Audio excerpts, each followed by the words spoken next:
All right, so now that we have a notion of contraction, we should apply contraction to our favorite friend, the Bellman operator. I do not use contractions.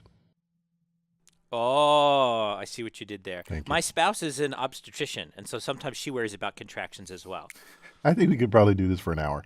But let's say we contract it. Ah, nicely done. So, good. So, right, we want to apply this notion of a contraction mapping to the Bellman operator. In other words, we want to show that if we have a Q function Q and we apply the Bellman operator to it, then, well, in particular, if we have two Q functions, Q1 and Q2, the distance between them after applying the Bellman operator is less than or equal to gamma times the distance before we apply it. So by applying it, we move these two Q functions closer together. Sure. All right, so the first thing we're going to do is unpack the definition of the max norm. And so in this case, in the case of Q functions, what that really means is we're going to maximize over all state action pairs the Q value of each of those state action pairs, difference and absolute value.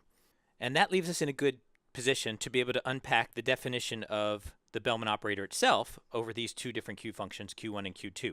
So all I did here is substituted in for the Bellman operator the definition of the Bellman operator as it's written up here.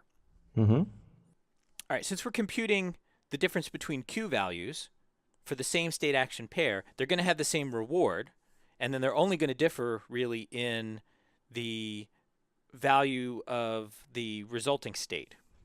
Mm-hmm.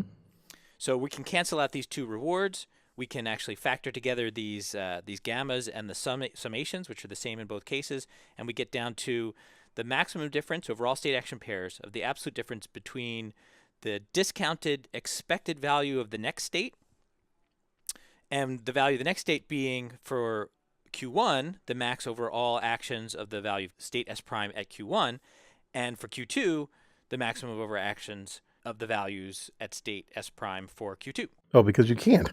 So why can't we just keep factoring it? Yeah. Because they're different A primes. Right. So do you see why I didn't go one more step here and actually combine these two maxes together, even though we combined these two sums together? Yeah, because even though you wrote A prime both times, they're two different A primes.